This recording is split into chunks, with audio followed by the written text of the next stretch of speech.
नमस्ते फ्रेंड्स, मेरा नाम लक्ष्मीकांत और मैं एक एनजीओ कंसल्टेंट हूं। और आज के इस वीडियो में हम बात करेंगे एनजीओ दर्पण के बारे में।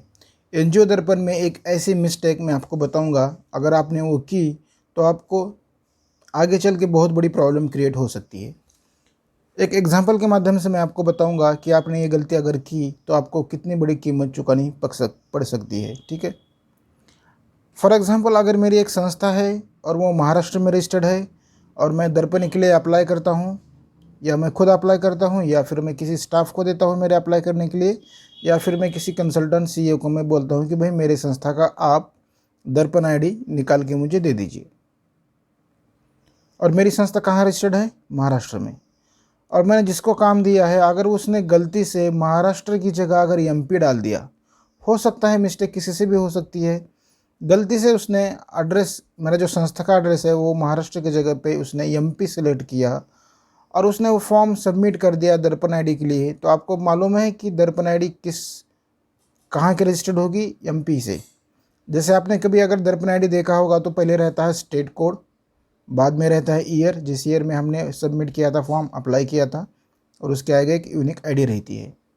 फॉर एग्जांपल अगर मैं महाराष्ट्र का हूँ तो यूनिक आईडी क्या आएगी? एमएच मतलब महाराष्ट्र 2021, ईस्वीसन मतलब ये ईयर 2021, और आगे एक यूनिक आईडी। अगर मानो उसने एमएच की जगह, महाराष्ट्र की जगह अगर उसने एमपी सेलेक्ट किया है, मध्य प्रदेश सेलेक्ट किया है, तो यूनिक आईडी क्या जनरेट होगी? MP/2021/ आगे यूनिक आईडी। बाद में जब भी आपको पता चलेगा कि भाई हमारी यूनिक आईडी में जो स्टेट का जो कोड है वो रॉन्ग हो गया है, गलती से दूसरा आया है, तो बाद में आप उसे फ्यूचर में कभी नहीं चेंज कर सकते।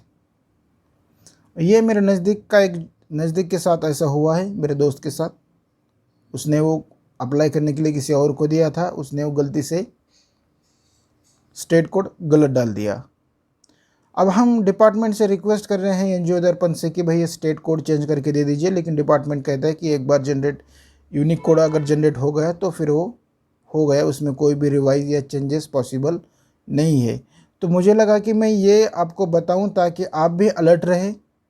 जब भी आप किसी को देते हैं काम, चाहे फिर वो एनजीओ दर्पण का हो या चाहे किसी और का चीज़ का हो, आप सारे चीज़ों में अलर्ट रहते जाइए। आप भी कभी कभी बीच में देख लीजिए, for example income tax return, जब भी आप आपकी संस्था का इनकम टैक्स रिटर्न भरते हैं तो आप खुद भी चेक करते जाइए कि उसने क्या डाला है अंदर। मैंने बहुत सारे लोगों का इनकम टैक्स रिटर्न देखा है कि वो 0 डाल के सबमिट करता है क्लाइंट, टैक्स कंसल्टेंट, और ये देखते भी नहीं आप लोग। इनको लगता है कि भाई टैक्स नहीं आ रहा, ठीक है, बहुत उसमें खुश है। तो इसी वीडियो के माध्यम से मैं आपको एक अलर्ट कर रहा हूँ कि आप लोगों ने अगर दर्पण आईडी बनाई है तो भी एक बार क्रॉस चेक कीजिए कि भाई दर्पण आईडी का स्टेट कोड सही है या गलत है। ओके, तो आज के वीडियो में बस इतना ही। धन्यवाद।